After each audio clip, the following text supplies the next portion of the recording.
Hi there, it's Quinn here with PTSD While Black for the last video for Veda, vlog every day in April.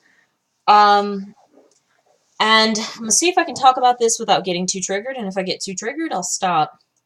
I kind of had to limit my access to Facebook today because there's so many people that are like defending Bill Cosby, and as a member of the African American community, um, like, I totally get where people are coming from saying, why is Cosby in jail but not Donald Trump? Trust me, I get it. They both need to be in jail. That's how I feel. They both need to be in jail. And like, I feel like I seem like a weirdo because I'm saying, why not? Why can't we have both? Um, and that we actually respect the survivors of rape and sexual assault.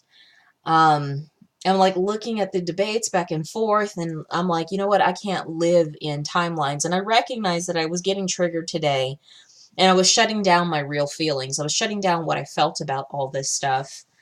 Um, and instead, like, was trying to numb myself out by binge eating chips and cheese today, I guess.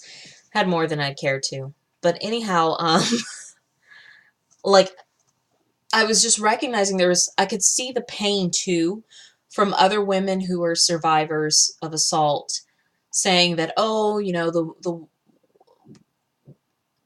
Cosby's in trouble for raping white women, but if it's a black woman, then we don't listen. And I think that's very true that in society in general, when a black woman tells you what her experience is, society does not listen because they're used to diminishing us. And they were talking about, oh, well, Cosby's only getting in trouble for raping white women, and um, that the women who are bringing up the case don't represent all victims. Well, no shit. No shit. They only represent their own story. It was sad that I'm seeing the arguing and that some people are like trying to qualify exactly what is a victim of sexual assault or what is a survivor of sexual assault. Um, And the trope that I was seeing again and again, which really saddened me to hear from the African American community, was, well, if this woman was raped, why didn't she report it then? And it's very alarming for me because I didn't report my rape either because I come with that long story from my family of origin that if you put yourself in this situation where you're riding in somebody else's car, then that's your fault. You deserve to be raped. But I've gone on several dates with several other guys, and I never was raped before. So, and it was just horrible. It's horrible seeing these arguments of saying who qualifies as a survivor, what types of behaviors make you qualify as a survivor, how you're supposed to react to this. And I was just angry looking at all these comments because some of these same people who are bagging on the women who are survivors of rape sound just like white people when black people are saying that I have this experience with racism, that I've experienced racism in my life. And it's like, well, what's the quality of the racism that you've experienced? My fucking experience is my fucking experience. The end. No need for it to be labeled, defined, or balanced out based on someone else's expectations, or for someone who is not going through this to tell you what the fuck your experience should be. Or someone who has had one experience with it to tell you what you should feel or how you should react to this. So I just felt myself being very angry. I mean, when the whole Me Too movement started, I found myself not having the courage to say Me Too.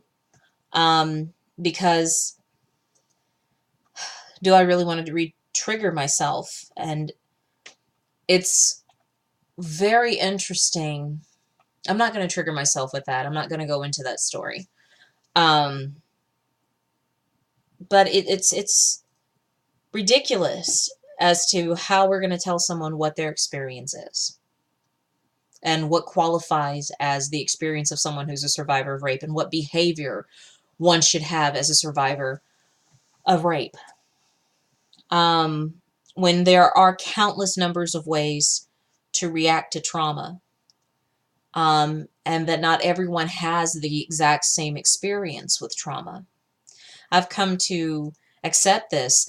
I came to find out by sharing my story in one of my women's groups. Another woman shared something that I thought was, shameful of me and my behavior.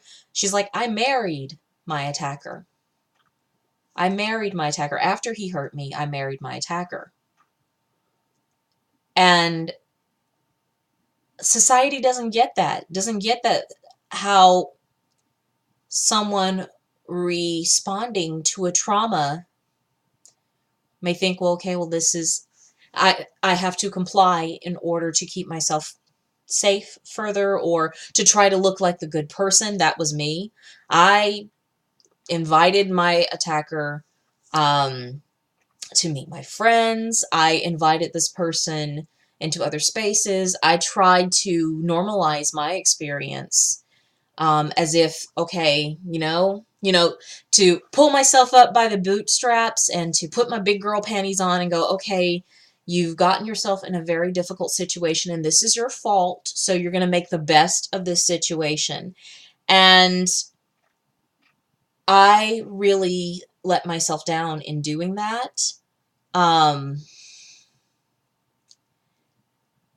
and what I learned by going through therapy was that I was trying to look like a good person, that um, to try to reclaim my value from what had happened, um, through trying to be kind to someone who hurt me, um, as if this was something that I had desired in my life, that I had manifested in my life. But I don't think I had wanted to be choked. I don't think that I wanted to be abused. And that's like talking that out in therapy is where I came to have this understanding that what I experienced was an assault. And when I told someone else who was a cop, an ex-cop, he tried to take advantage of me. So, of course, I shut down. I didn't want to tell anybody after that experience. So, it's just frustrating and annoying and irritating to be someone who has survived trauma and being told that, oh, you've got to react or respond in a certain way. And I think that part of the big problem is that society is so used to not listening to women when we say that we have had a certain experience, period, and that women are so used to not being listened to that we continue to perpetuate the same, some of us continue to perpetuate the same behavior as our attackers, as people who have blamed us, because that's the norm of of society.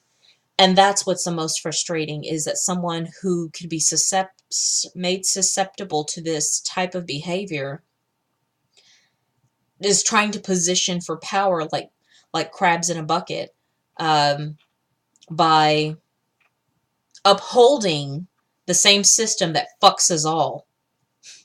Basically, that's just putting it in a nutshell. Um, and that's the most disappointing part. That's the most difficult part of this whole thing. And it would be different if our collective response instead of your experience does not matter, would be, I believe you. I believe that this was real for you. I believe the hurt that you've had. Um, that I believe the challenges that you face. That would change the fucking conversation dramatically. But instead, it's blame, it's shame, or from a place of lack. And it was just ridiculous. It was a ridiculous place to be. And I'm glad that I didn't wait like 2 or 3 days to figure out that this is what the fuck is going on for me. As to why I was like feeling numbed out towards my feelings today. I'm glad it didn't take me several days to figure out, oh, this is what happened, because that's usually my pattern. So I call this progress. I call this progress with my trauma, that I was able to say, oh, this is what the hell is wrong. And I'm going to cuss, and I'm not going to be pretty about this or polite about it or the way that anybody wants me to be about it. I'm just going to be fucking me having this experience. And if you don't like it, you're welcome to scroll on. That's how it is. Probably nobody's going to view this, and if they do, fuck them. So yeah, I was just really disappointed with this, with the approach, and I'm seeing, to come back to the point of this, is that we as a Black community, we have to look at how we choose to respond to those most vulnerable in our community, how we choose to engage with each other in our community. Fuck what white people are doing.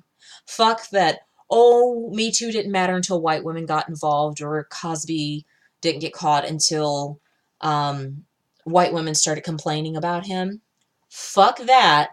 Let's change how we communicate with our own community, how we choose to say, I believe the members of my community, how we choose to hold accountable those who hurt members of our community. Let's take responsibility for ourselves, for how we interact with ourselves.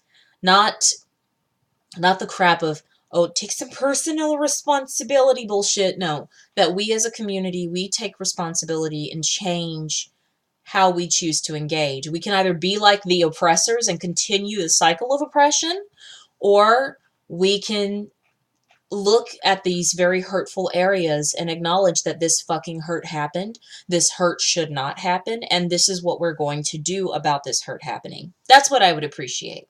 So, yeah, end of my rant, off my soapbox. Till next time, peace.